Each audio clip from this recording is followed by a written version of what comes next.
ഇന്നിവിടെ പറയാൻ പോകുന്നത് വി ലുക്കപ്പ് ഫംഗ്ഷനെ കുറിച്ചാണ്. ഈ ലുക്കപ്പ് റെഫറൻസ് എന്ന ഫംഗ്ഷൻ നമുക്ക് വളരെ ഉപകാരപ്രദമായിട്ട് ഉപയോഗിച്ച് നമ്മുടെ ഡേറ്റകളെ തയ്യാറാക്കി നമുക്ക് റെക്കോർഡ് ചെയ്യാവുന്നതാണ്. ഇതെങ്ങനെ പ്രവർത്തിക്കുന്നതെന്ന് നമുക്കിവിടെ നോക്കാം. ആദ്യമായി നമ്മൾ വി ലുക്കപ്പ് ഫംഗ്ഷൻ നമുക്ക് ഏത് സെല്ലിലേക്കാണോ നമ്മുടെ റെഫറൻസ് കൊണ്ടുവരേണ്ടത് ആ സെല്ലിൽ വി ലുക്കപ്പ് ഫംഗ്ഷൻ നമുക്ക് ആഡ് ചെയ്യാം. വി ലുക്കപ്പ് ഫംഗ്ഷൻ ആഡ് ചെയ്യുമ്പോൾ നമ്മൾ ഏത് സെല്ലിലെ റെഫറൻസ് ആണ് വേണ്ടത്, അതായത് ഈ സെല്ലിലെ റെഫറൻസ് എന്ന് പറയുന്ന E2 എന്ന് പറയുന്ന സെല്ലിൽ ഞാൻ കൊടുക്കുന്ന റെഫറൻസ്, ആ റെഫറൻസ് മുഖാന്തരമാണ് എൻ്റെ ഡേറ്റ ഓട്ടോമാറ്റിക്കായിട്ട് വരേണ്ടത്. കോമ കൊടുക്കാം. ഇനി E2ൻ്റെ എൻ്റർ ചെയ്യുന്ന ലെറ്റേഴ്സ് അല്ലെങ്കിൽ എൻ്റർ ചെയ്യുന്ന വാല്യൂ നമുക്ക് എവിടെ നിന്ന് എടുക്കണം എന്നുള്ളത് നോക്കാം. അതായത് ഇത്രയും ഭാഗം ഞാനിവിടെ സെലക്ട് ചെയ്യും. എൻ്റെ ഡേറ്റ ഇവിടെയാണ് ഞാൻ സേവ് ചെയ്തിരിക്കുന്നത്. ഇത്രയും ഡേറ്റ ഞാൻ സെലക്ട് ചെയ്തതിൽ A2-യുമായിട്ടാണ് റെഫറൻസ് മാച്ച് ചെയ്യുന്നത്. E2-യിലുള്ള വാല്യൂ A2-യിലുണ്ട് എന്നുണ്ടെങ്കിൽ ആ A2-ന് നേരെയുള്ള വാല്യൂ ഇവിടെ ഓട്ടോമാറ്റിക്കായിട്ട് വി ലുക്കപ്പ് ചെയ്ത് വരുന്നതാണ്. അതിനായിട്ട് നമ്മൾ കൊടുക്കേണ്ടത് രണ്ടാമത്തെ ഇതാണ് കൊടുക്കുന്നത്. A എന്ന് പറയുന്നത് 1, B എന്ന് പറയുന്നത് 2.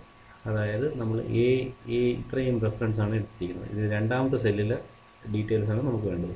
നമുക്ക് മൂന്നാമത്തെ സെല്ലിലെ ഡീറ്റെയിൽസ് ആണ് വേണ്ടതെങ്കിൽ 3 എന്ന് കൊടുക്കാം. പക്ഷേ അത് അപ്പോഴത്തേക്കും നമ്മൾ ഈ റെഫറൻസ് ഇങ്ങനെ മാറ്റിയിട്ട് വേണം സെറ്റ്. എക്സാമ്പിൾ നമ്മളിപ്പോൾ ഇവിടെ 3 കൊടുത്തിട്ടുണ്ടെങ്കിൽ 3 കൊടുക്കാം. അപ്പോൾ മൂന്നാമത്തെ സെല്ല് റെഫറൻസ് ആയിരിക്കും കാണിക്കുന്നത്. രണ്ടും നമുക്ക് പരീക്ഷിച്ച് നോക്കാം. 2. അതിനുശേഷം നമുക്ക് ട്രൂ വാല്യൂവും ഫാൾസ് വാല്യൂവും ഉണ്ട്. നമുക്ക് എപ്പോഴും ഫാൾസ് വാല്യൂ ആണ് സെലക്ട് ചെയ്യുക. അപ്പോഴാണ് അതിൻ്റെ കറക്റ്റായിട്ടുള്ള ഡേറ്റ വി ലുക്കപ്പ് ചെയ്ത് വരുന്നത്. ഇല്ലെങ്കിൽ അതുമായിട്ട് മാച്ച് ആകുന്ന ഏതെങ്കിലും ഡേറ്റാസ് എപ്പോഴും കാണിച്ചിട്ടേക്കും. നമ്മൾ ഇതിനെ ക്ലോസ് ചെയ്യുക. അപ്പോൾ ഇവിടെ ശ്രീലങ്ക എന്നുള്ളിടത്ത് സംഘകാര എന്നുണ്ട്. നമുക്ക് ഇന്ത്യ സെലക്ട് ചെയ്ത് കഴിഞ്ഞാൽ ഇവിടെ സച്ചിൻ എന്ന് കാണിക്കും. പാകിസ്ഥാൻ സെലക്ട് ചെയ്ത് കഴിഞ്ഞാൽ ഷഹീദ് അഫ്രീദി എന്ന് കാണിക്കും. ഇതേ ലുക്കപ്പ് ഫോർമുല നമ്മളിവിടെ മൂന്നാമത്തെ സെല്ലിനാണ്, മൂന്നാമത്തെ റെഫറൻസാണ് വേണ്ടത്. 3 കൊടുത്തു കഴിഞ്ഞാൽ, അതായത് ആ വർഷം ഏത് വർഷമാണെന്നുള്ളത് ആ വർഷം വരും.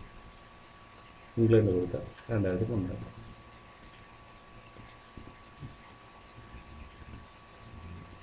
നമുക്കിവിടെ 2 തന്നെ കൊടുക്കാം. ഇനി ഈ വി ലുക്കപ്പിൽ നമ്മുടെ റെഫറൻസ് സെല്ലിൽ, അതായത് E2-ൽ ഒന്നുമില്ല എന്നുണ്ടെങ്കിൽ നമുക്കിവിടെ NA വരും. നമ്മളെവിടെയെങ്കിലും ഒരു റിപ്പോർട്ട് മെയിൽ ചെയ്യാനോ എന്തെങ്കിലും ഉണ്ടെങ്കിൽ ഇങ്ങനെ NA കിടക്കുന്നത് അത്ര ഭംഗികരമായിട്ടുള്ളൊരു കാര്യമല്ല. അതുകൊണ്ട് നമുക്ക് ഇവിടെ ബ്ലാങ്ക് ആണെങ്കിൽ ഇവിടെയും ബ്ലാങ്കായിട്ട് തന്നെ വരേണ്ടതിന് നമുക്കൊരു ഫോർമുല കൂടി അപ്ലൈ ചെയ്യണം. അതിന് അപ്ലൈ ചെയ്യേണ്ട ഫോർമുല ഇവിടെ if ISNA കൊടുത്തതിന് ശേഷം ഇവിടെ നമ്മൾ 2 ഫോർമുല അപ്ലൈ ചെയ്യുന്നതുകൊണ്ട് ഇവിടെ 2 ബ്രാക്കറ്റ് കൊടുത്ത് ഇതിനെ ക്ലോസ് ചെയ്യണം. അതിനുശേഷം കോമ, ഡബിൾ ഇൻവെർട്ടർ കോമ എപ്പോഴും ബ്ലാങ്ക് സെല്ല് റെഫറൻസ് ചെയ്യുന്നതിന് വേണ്ടിയിട്ടാണ്. നമ്മുടെ റെഫറൻസ് സെല്ലിൽ ഒന്നുമില്ലെങ്കിൽ ഡബിൾ ഇൻവെർട്ടർ കോമ കൊടുത്തു കഴിഞ്ഞാൽ എപ്പോഴും അത് ബ്ലാങ്ക് സെല്ലായിട്ട് റെഫറൻസ് ചെയ്യും. സെയിം നമ്മൾ